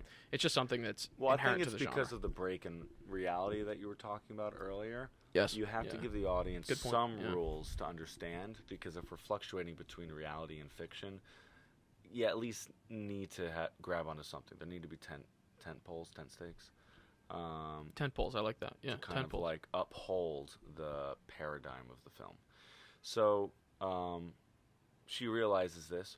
I do want to point out too, again, back to my theory of trauma, and why this film so much revolves around this. Dr. Gabriel Armentano's theory of trauma. Here to provide you with the latest and Thank greatest. you so much. I read your latest book. I wrote a journal. It was about your latest book was incredible. Thank you. Tell us about No, I'm kidding. Sorry. So my book goes Dr. on. Gabriel Armentano's theory of trauma. My book goes on to discuss how I believe the trauma. This is another opinion that the filmmaker's putting out there. If you experience deep-seated trauma, sometimes what do people do? They push people away. Yes. They recede from society. They isolate. Because they think, well, I don't want to hurt anybody else. Right, I don't want to pass this on. Yes, I just need to figure out how to carry it on my own. And I think that's a really sad truth that the film does put a mirror on in a very, again, spectacly driven horror way. But I think that is I do think that part of what informs the script. And at this point, I just want to point out, Yeah. I thought Sosie Bacon's performance is actually really solid, in my opinion, now that I'm thinking more about it. Because at this point, I'm really invested in the character. Mm-hmm. I'm really invested in Rose, the character, for the reasons you're pointing out. Yeah. Is just you feel for her, you empathize with her. We'll be right back with the Movie Addicts podcast. We got to reset that camera, folks. And we're back. But yeah, I think at this point in the movie, you really care about her. So I think that's a credit to the writing. I think that is a credit to Sosie Bacon's performance and the directing and everything. But at this point, you're really invested in her well-being, is the way I would put it. And as she's on the phone with Joel, Can you hear me? Yeah. Quiet. You got the Movo facing you right now? Something much better. Okay. Yeah. Yeah. The filmmakers definitely do a great job of getting you invested in the mystery. Yeah. Of uncovering who this demon is, how they operate, how to escape it, and meanwhile invested in Sosie's, or rather Rose's, past traumas and the way they tie into her finding closure so she can escape the present dangers of today. Yeah. It's great. Yeah, we're invested. I was personally really invested at this point. We're probably about 75 minutes into the film at this point, maybe. Cool. Plus 90. Yeah. So we're coming very close, we'll say, to the height of the third. Oh, but where is act. she driving? That's the important part. So where should she isolate? This was set up earlier, which we didn't mention. It's fine. So basically, the family. Is that me? Oh shit. The family. It's like a rock concert. The family owns the home that Rose and her sister Holly grew up in. Yeah. Nobody wants to buy it because the mother killed herself there. Yeah. It's kind of something I'm assuming, but checks out. No, I mean, I just think they haven't done any upkeep on it. They haven't wanted to go back to it since she died. Thematically speaking, yeah. Has anybody dealt with their past traumas, or do they just stick them in the woods and forget about them? Yeah, right, because that house is representative of the deepest roots of the trauma, right? Yes. Yeah. And so this thing, literally, the house is empty. It's filled with cobwebs and dirt and paint peeling. The grass has grown 5 feet high, died, falled over. It's terrifying, honestly. It's just like another horror trope of like that terror house that nobody wants to live in, you know. So she basically runs off to this house. You know, her sister, she terrified the daughter, the son, and she can't really be near her sister right now. Her ex-husband, she expressed her theory. She didn't say where she's going. And then her fiance is kind of given up on her, and the doctor ultimately proves to not be helpful, which is, again, maybe another opinion. Like this is like very bleak opinions on how to solve trauma, in my opinion. But it's bleak opinions so that the story can work the way they want it to work. Yes, which, again, like... Right, which is an interesting thing. For sure. But yeah. So she recedes into this house. The sun is going down. It's getting darker and darker. And as she sits in the dark alone in the only chair in the house, a upholstered reading chair, suddenly she hears her mother's voice coming from her mother's bedroom in which she died 30 years ago or whatever. Yeah. And she walks towards it. And it's what unfolds is a playing out of basically what you have to imagine was exactly how the original trauma played out. Yeah, it's wild. The house is crushed and disgusting, and dilapidated. But when she reaches to open the door, the mother is there in the form that she was in when she died. You know, it's like 20. A young mother on her deathbed. She swallowed evidently a bunch of pills to try to kill herself. Yeah, isn't she also young though? Isn't she little again? Yes. Rose is little. Yes. And everything looks painted. No. Rose. We don't see like young Rose again in this sequence. Okay. It's present day Rose interacting with her mother as she existed when she committed suicide. Okay. So, but yeah, she's basically having a conversation with her mother, saying, "I'm sorry. I was a child. I did the best I could with my knowledge." And she was afraid. And she was not only that, like the truth comes out, by the way, I kind of wanted you to die. I don't remember her saying that. Wow.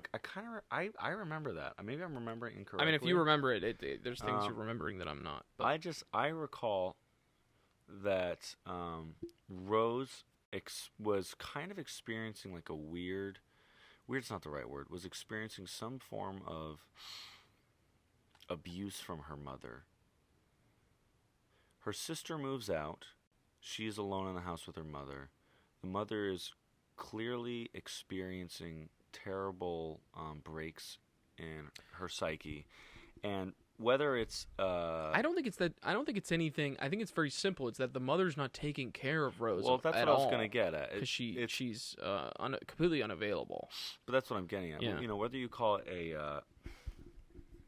a direct form of abuse where like you're physically assaulted or emotionally assaulted. Or it's indirect in so much that, like, your mother is literally not taking care of you or talking to you for days on end or, like, just, you know, staring at the wall and creating very, like, unsafe circumstances to grow up around. You know? Whatever it is, Rose, and from what I remember, kind of comes out and says that, like, she didn't want to be there and she allowed her to die, you know? She didn't call the cops. She could have called the cops, could have saved her mom, could have had the stomach pumped. She did not. And she's been carrying this with her for years. Yes. And suddenly, like, the truth comes out, and the demon keeps pushing and prodding Rose.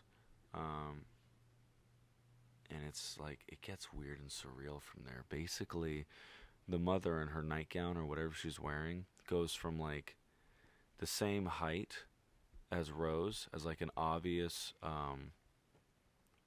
manifestation of herself, of her mother, as like an equal in some weird ways, the past versus the present. And suddenly, like, things are not balanced. She is clearly the weaker of the two, as the mother grows in height to like 6 feet, 7 feet, 8 feet, 9 feet. Her arms expand in like an unearthly manner. This film, by the way, has commonality. There's a commonality of imagery with the large, with Barbarian, with this sort of large, grotesque-looking older woman. Anyway, for sure. And suddenly, Rose is scared for her life because this like 10-foot tall demon that's like bent underneath the ceiling and is like throwing its arms against the walls to like walk down hallways. Oh my goodness, this thing basically starts moving towards her, and she runs out into the living room, and she is so terrified as it grabs her by the throat, next to nothing but darkness and the subtle light of the lamp. She has a gas lamp next to her that she's using to keep her light in the darkness of the home. She's so terrified, and the demon grabs her by the throat and goes to lift her off the ground. And for a moment, it's like the beautiful ending to It. If anyone's seen the new It duology, the kids basically stand up to Pennywise and tell him that we're not. They throw tomatoes at him. They throw tomatoes at him. I'm sorry. They tell him that he's not. They're not afraid of him anymore. Pennywise, you fucking suck, man. That's what they say to him, right? Yeah, that's exactly the Pennywise, you should smoke a joint sometimes, man. You need to calm down. You're being a fucking dick. That's totally it. That's what they say, right? But yeah, it's they the 80s. Call him fat kids and are all smoking, these things. They're just super kids are smoking mean weed to him all the time. Yeah, they're bullying the bully. Yeah. which actually is kind of what happens. Okay. I've never seen it, so I was just kind of throwing. It's kind of amazing. It's an incredible film. I think I'd like it. It's a weird, like, Spielberg-y take on a horror film. Right. But it's so well done. Spielberg has done a horror film, by the way, Poltergeist. Yeah? Well, he produced it, though. He Okay. produced it. He didn't direct it. I'm sorry. It's fine. I'm just going to cry to myself to sleep. Yeah. So, basically, yeah, so in the center of it, she stands up to the demon, and she's like, you're not going to control me. The demon says, well, I'm in your mind. And she's like, that's right, so you can't leave it. Like, you're trapped in here with me. And so she grabs the demon by the hand, and some, like, also, like, crazy force of strength, she breaks the demon's wrist. The demon falters to the ground. She takes the gas lamp, goes at the demon lights up in this, like, glorious blaze. So interesting how well you remember this, because these are the kinds of things I don't remember very well at all. I just mean in movies in general, I don't remember these kinds of things very well. Anyway, and so basically the demon lights ablaze, the house is consumed by fire, and there's this, like, incredible, going like, up in flames. there's, like, this sense of cleansing. Like, she has beaten her trauma. She has closure. She's destroyed the demon. I loved this part of the movie, though. Yeah, I loved the emotional implications. The house was of it. collapsing on itself. She, like, had this sad but empowered smile to herself that, like, this is it. This is how it's supposed to be. I did it. And not only did I do it, ideally this is a step forward in the right direction for those around me. You know, to go back to the theme of trauma. Is it destroying people we love? Is it destroying my ability to work with others, my peers, strangers, my family? And you know what?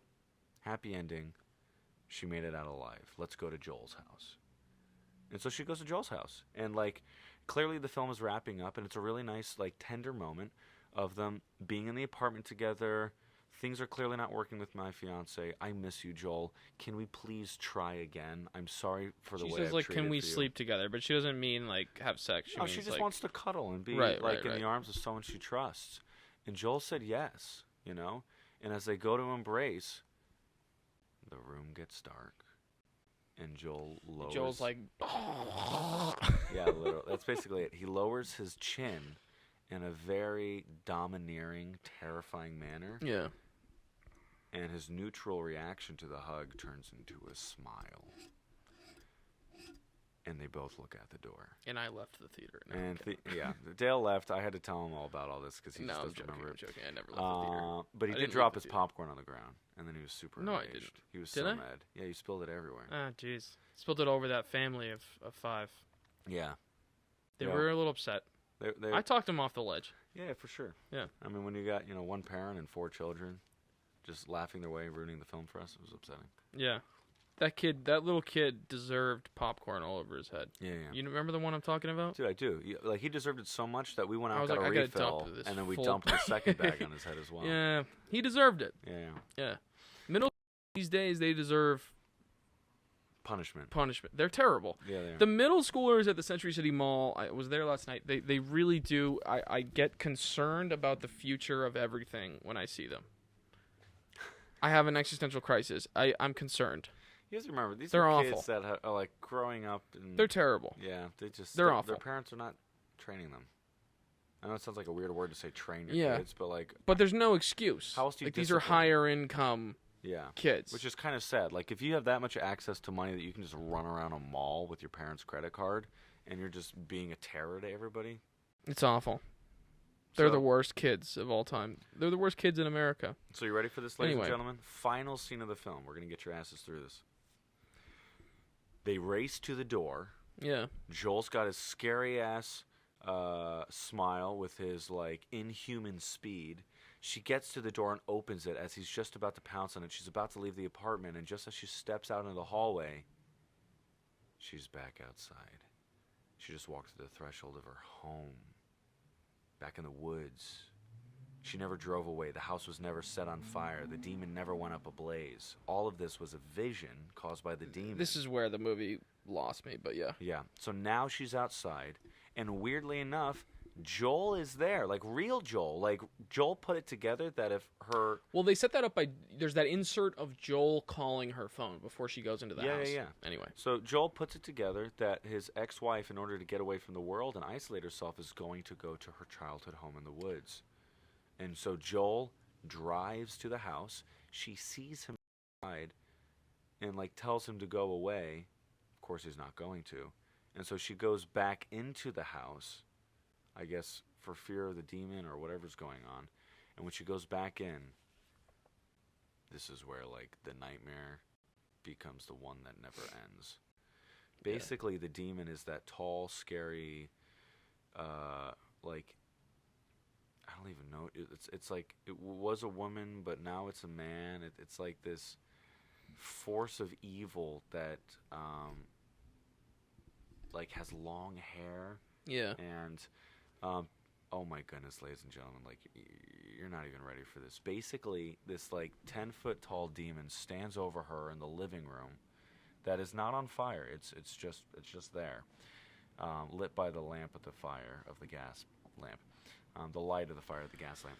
And it basically grabs its lower jaw and its upper jaw and, like, Godzilla King Kongs that shit. Like, it literally just tears the jaw down and the skin of the face up. And, like, it does it so brutally, so self-mutilating to itself. That's so redundant. So self-mutilating. Sorry, go on. I don't want to mess up your flow. No, it's fine. I'm flowing with these fairy lights in the background. It mutilates its own face, and like the skin is coming off, and the meat is being laid bare, and the blood is pouring down, and the jaw is hanging, and underneath all of that is like the naked eyes of this beast, and like rows and rows and rows of teeth. By the way, they're not like creepy vampire sharp teeth. They're like a weird, normal, extra layers of human teeth. And Rose is frozen in fear because she realized suddenly there is no standing up to this. Yeah. Game over. I cannot beat this. Fuck you. And she basically gives up. Sure, like she's not like frozen in fear. Like that. The better way to put it, I said frozen in fear. It's more that she goes limp.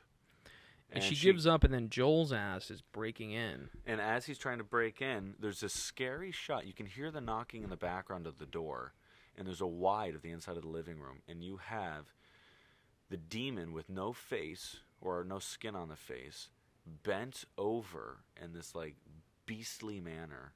Rose's body. Rose is on her knees, and the demon takes its long fingers, reaches into her mouth, stretches her jaw out, and basically climbs into her body, like Men in Black style. Yeah, so sick. And like the beast goes inside. I did like the wide shot of this happening. I did like it. It was so disgusting. I liked it. I just didn't like it story wise. And, but yeah. And the scary part about it was like multiple characters in the film talked about the idea that this beast is wearing people as costumes. Yeah. Or as like masks, and this kind of revealed itself like, oh, the demon really is possessing these humans. And so he basically goes inside of her. She's dead or gone or in the sunken place, whatever you want to call it. Yeah. Shout out to Jordan Peele. Shout out to Jordan Peele. And it cuts to the door banging down. Joel steps in, and we look at Rose, and she's basically standing there alone, and she's dripping wet. Why is she dripping wet? Joel looks at her. Oh, shit. She smiles at him. She opens up a box. She has her back to him initially and then turns around, yeah. She opens up a box. She lights a match. Matches. She lights a match, and then she lights herself on fire. And then the final frame is Joel, after just having broken into the house, witnessing the death of his ex-wife. And, we see the flames in his eyes. And, and she's just melting while smiling. Just terrifying. It gave me hope for the future. This film. Yeah. So, ladies and gentlemen, if there's anything you can gather from that film, it's like. What I got out of it was that it's spooky season. Spooky season. It's spooky season, and people are rejoicing. Yeah. In their own strange way. Did you get that out of it too? Yeah, for sure. Yeah, and it kind of made me happy. I'm just glad that it's spooky season, and I was ready to trick or treat after that. Yeah. Yeah. It was just. Here's the thing. I am hung up on our footnote. Our footnote on footnotes of just like, what is it? Is the film trying to say a thing? Is it not? Or is it just laughing at us? Is it just popcorn? Is it just a popcorn? By the way, I have no fucking idea. Cut to credits, and it's playing like some '60s pop song. Hold on. It's playing a '60s pop song. I want to say, if it's just a popcorn flick, and they chose for the subject matter to be suicide, come on.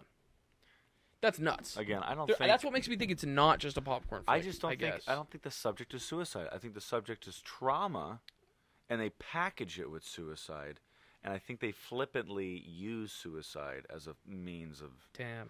Like, self-mutilation and destruction. But I think, to be fair, Dale, like, maybe that's what's making us, like, the old ones. What do you mean? Maybe we're becoming old dogs with like conservative views on like what horror should be. I think I'm just a person who like I don't know. How could they do this? Impossible. I just don't think like suicide is bubble gum or ever should be like bubble gum shit. I don't know. That's just me. For sure. I get it. Like just because in real life it isn't at all. Mm-hmm. And so that brings up the question: if you truly believe it isn't at all, then is it possible that the director is saying something? I take it as a, and I tend to be walking out with horror films like this. I don't know. I take it as like again a cautionary tale, of like, how do you internalize trauma? Do you allow it to destroy everything around you? But like for me, maybe that argument falls apart. Or rather, that proposition falls apart. The argument of it being a cautionary tale is actually maybe fair because I think horror films are used in that way, right? Horror films are sort of used as cautionary tales. It's either a cautionary tale or this is what you need to do to overcome the evil.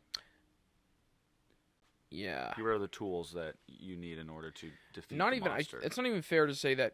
I'm thinking about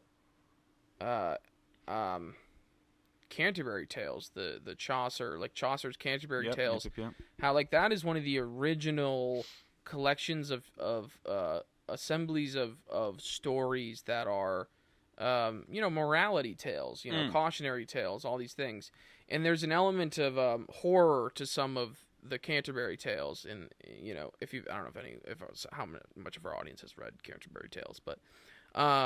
I mean, there's other books. There's you know what I'm saying? So that feels like the Canterbury Tales feels like a precursor to, unless I'm mistaken, it feels like Canterbury Tales was probably a precursor to more genre fiction that came up in when did like Frankenstein come out? Late 19th century. When did like Dracula come out?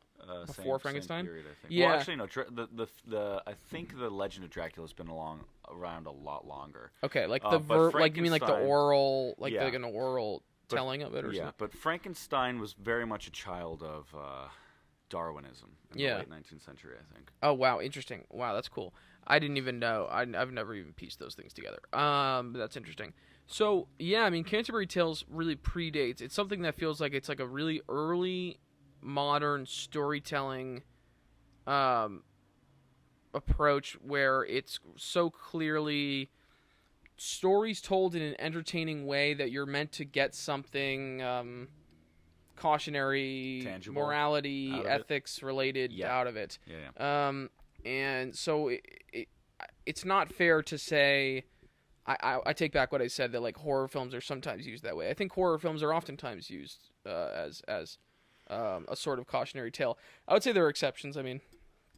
I feel like when I watch like Friday the 13th with Sam, like there's no cautionary thing. I want to watch it with you because I'm really curious how you would feel about it.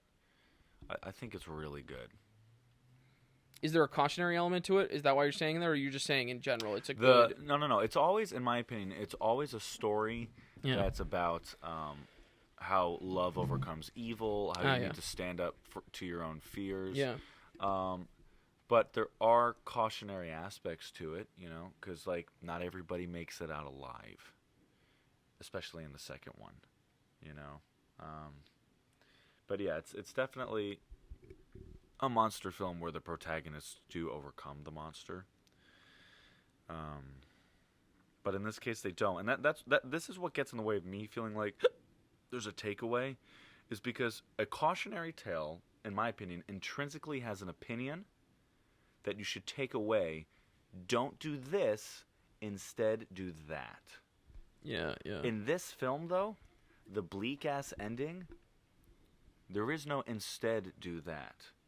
Like, if my cautionary tale is don't allow trauma to control you, well, at the end of this film, it controls her. You can't beat it. Like, it's very bleak. Trauma in all sense of the word. For and now every Joel character is going to be the one carrying it forward, so it keeps going. The cycle keeps going. Yeah. But the cycle keeps going so that there can be more movies in this franchise. And I'll put it out there. Maybe this is like me trying to find a little shimmer of hope or la-di-da, but if 6, 7 more of these are made, and by the final one the demon is beaten, well, then maybe that is part of the journey of, like, not everybody gets out alive, but if we have hope, there's a way. I suppose I'm resentful of and cynical toward this new trend of movies just being gateways to other movies, like Dune. I can't get over the fact that Dune Part 1 is literally just set up for another movie. Like, I can't even... Like, even, like, the Harry Potter films, they're each their own contained film. Yes. Yes. And that's what makes those so great. And I'm just, like, I'm wary of this trend of, like, just creating... and maybe there's some grand vision that we're yet to see. But I'm just wary of films. Us getting to a point where no one film can be its own contained thing, even if there are other installments. Yeah. I don't know. Do you have pushback on that? Do you have thoughts on that? I think that's a little bit more.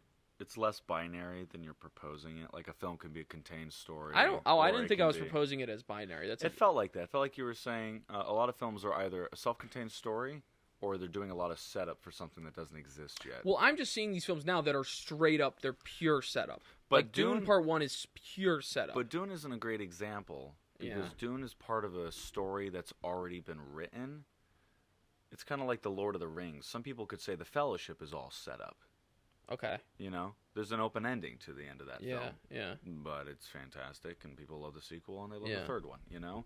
But to your credit, yes, it's annoying when, like, shitty horror films are just made under a certain budget, make a ton of money, and by the way, I don't think this movie is shitty. I wouldn't define it as shitty. Again, I'm being... I know. You're being reductive for the sake of making a point. Yeah. No, the film. Well, I guess that brings up a good point. We'll be right back, and we'll come to a conclusion. Cock up or lock up. We'll come to a conclusion. We'll be right back.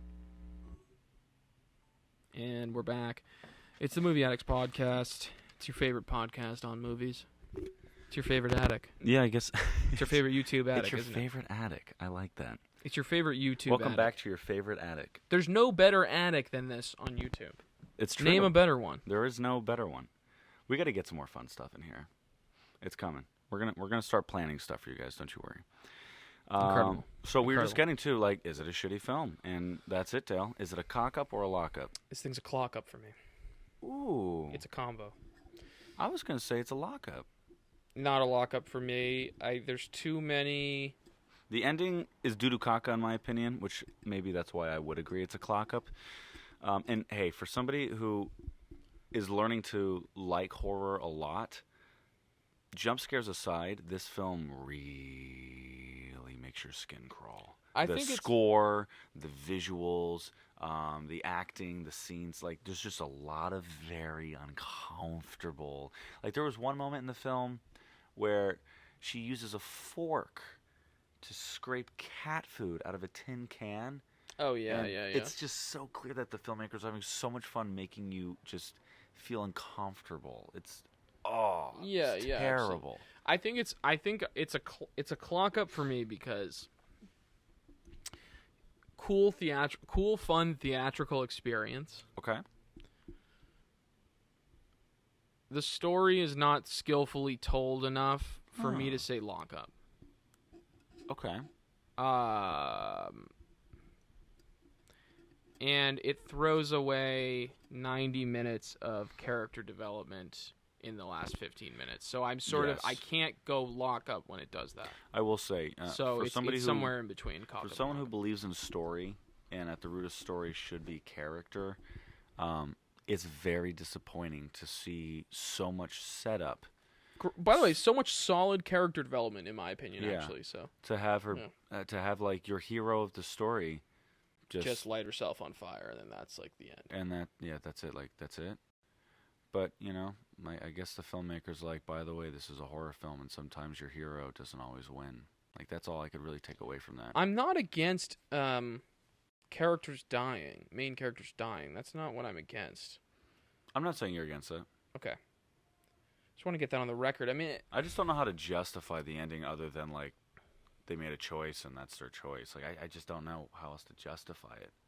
Do you have to justify the end of a movie? I'd like to think so. That's where the craft comes in that you're talking about. I think the ends of horror movies, it's like you can kind of do whatever the fuck you want. It feels like because it's a horror movie. It feels like the genre gives you this latitude for endings that other genres you might not have. Just a working theory I have. I'll give you that. You have no. I mean, it's just we can keep testing I just know theory. It's an interesting thing. I think every genre has its tropes for set pieces, devices, characters, archetypes, plot points. Every genre has its tropes. And I do think, just as we said, a lot of horror films have a lot of fun with bending reality and the rules of the world. Yeah. This could be another one. It's like, by the way, we could pull the rug out. We could do whatever we want at the end.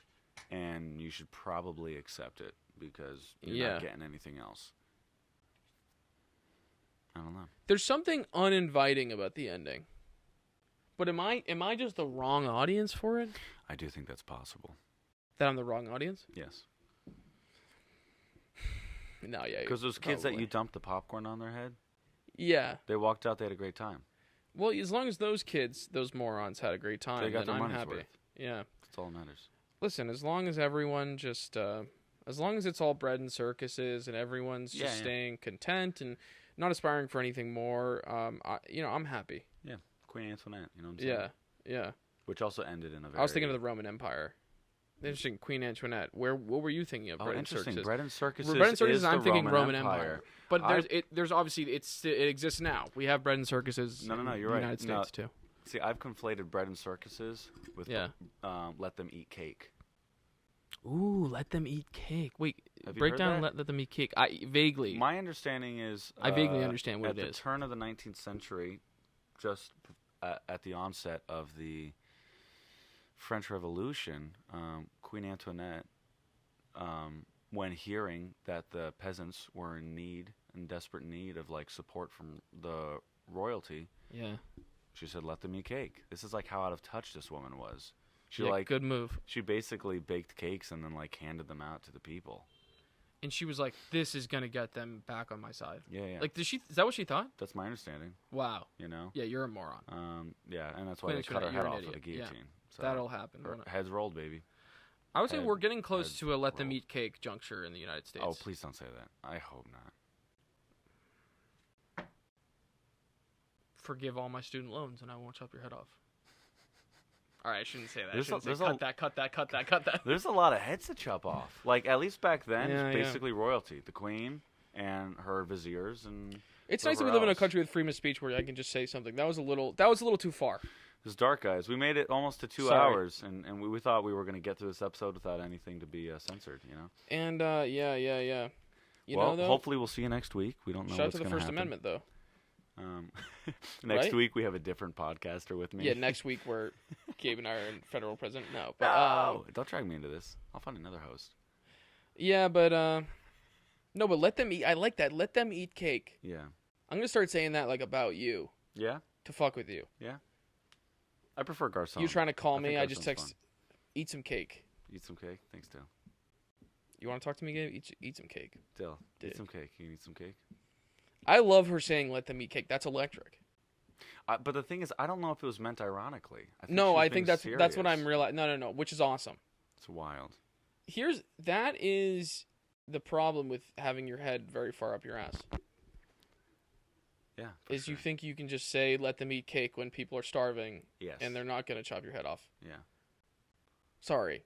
They might chop your head off. You're done. You're done. It's a wrap. It's a wrap. Speaking of it being a wrap, ladies and gentlemen, don't forget. This is a wrap. Don't forget to like, subscribe, Movie Addicts Podcast. I love that we say that at the very end. We're never gonna say it at the beginning. Never. Well, because we gotta give them something, and then we ask them to like and subscribe. Maybe I'll give them something of value. Maybe I'll make a little motion animation, for us to throw on the front end at some point. Yeah. Just kind of like a. Ooh. You know what I'm saying? Nice. Because I can build that. Yeah. It'll take a little bit of time, but it won't be too bad. Well, anyway, this was the Movie Addicts Podcast. This is the Movie Addicts Podcast. Yeah. I'm Dale. And I'm Gabe. And hope you had a good weekend. And it's spoopy season. Spoopy season, ladies and gentlemen. Stay frosty, stay woke here. Yeah. Next week we're going to be watching a not so spoopy film, but we're stoked for it. Amsterdam. Yeah. I can't look at anything more online about Amsterdam. Oh, and we might be having a special guest for Amsterdam. You'll see next week. I can't read any more reviews about it. We just gotta watch it. Cool. I'm stoked. Oh, I'm burping like a... Dale's falling apart. All right. All right. We'll see you next week, ladies and gentlemen. See you next week, guys. Bye.